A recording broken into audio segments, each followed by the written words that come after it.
नमस्ते। आज हम कुछ हाल की खबरों पर बात कर रहे हैं, दुनिया भर से भी और भारत से भी। नमस्ते।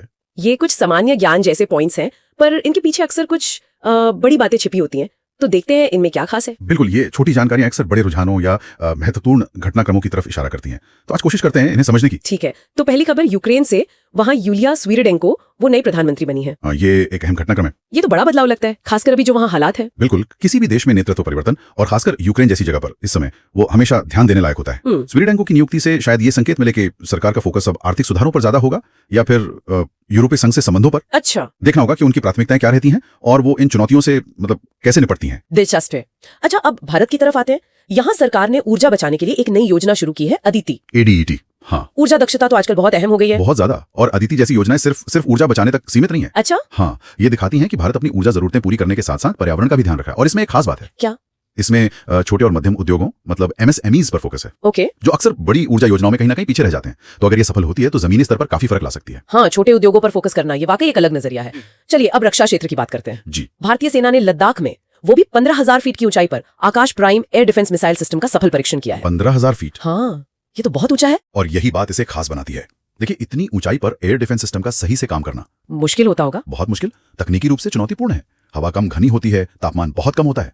इससे रडार ट्रैकिंग, मिसाइल की उड़ान पर सब पर असर पड़ता है। अच्छा, तो आकाश प्राइम का यह सफल परीक्षण ये दिखाता है कि भारत की क्षमता बढ़ रही है, खासकर ऊंचे पहाड़ी इलाकों में अपनी हवाई सुरक्षा मजबूत करने की। समझ गए। ये एक क्विक रिएक्शन सतह से हवा में मार करने वाली मिसाइल प्रणाली है, इसी तरह के माहौल के लिए बनी है। यानी ये सिर्फ एक रूटीन टेस्ट नहीं है, बल्कि मुश्किल हालात में क्षमता का प्रदर्शन है। बिल्कुल सही। चलिए अब जरा विषय बदलते हैं।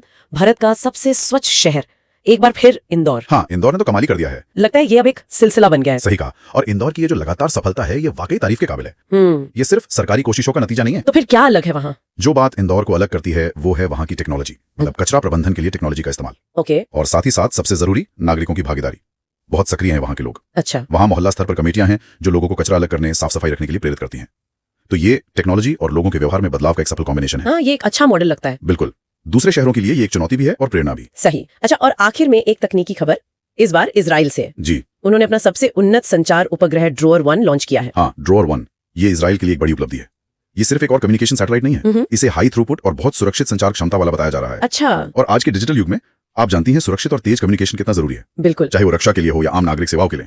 तो ऐसे उन्नत उपग्रह किसी भी देश की तकनीकी ताकत दिखाते हैं, आत्मनिर्भरता भी। हाँ, ये तो है। और ये वैश्विक कनेक्टिविटी में भी एक अहम भूमिका निभा सकता है।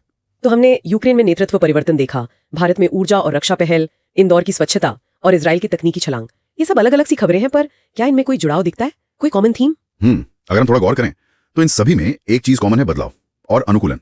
अडैप्टेशन। अच्छा, कैसे? देखिए, चाहे वो राजनीतिक नेतृत्व हो या ऊर्जा की बदलती जरूरतें हो या रक्षा की नई चुनौतियां या शहरों को बेहतर बनाना हो या फिर संचार तकनीक। हाँ। हर क्षेत्र में देश नई परिस्थितियों के हिसाब से खुद को ढाल रहे हैं और आगे बढ़ने के नए रास्ते तलाश रहे हैं। ये खबरें यही दिखाती हैं कि दुनिया कितनी तेजी से बदल रही है और कैसे तकनीक और नीतियां इन बदलावों को ड्राइव कर रही हैं। तो इस पूरी चर्चा से एक मुख्य बात क्या समझ आती है? शायद यही कि आज के दौर में स्थिरता का मतलब ही लगातार बदलते रहना है और नई चुनौतियों के लिए तैयार रहना। सही कहा। राजनीति से लेकर तकनीक तक ये सारे बदलाव आपस में जुड़े हुए हैं और ये हमारे आने वाले कल को बना रहे हैं। इन पर नजर रखना बहुत जरूरी है। और जाते जाते हमारे श्रोताओं के लिए सोचने के लिए एक सवाल छोड़ जाते हैं। जी। हमने आज राजनीति, ऊर्जा, रक्षा, स्वच्छता और तकनीक, इन सब पर बात की। इनमें से कौन सा क्षेत्र आपको लगता है कि आने वाले मान लीजिए 5 से 10 सालों में हमारे रोजमर्रा के जीवन पर सबसे गहरा असर डालेगा? ये सोचने वाली बात है। इस पर विचार करना दिलचस्प होगा।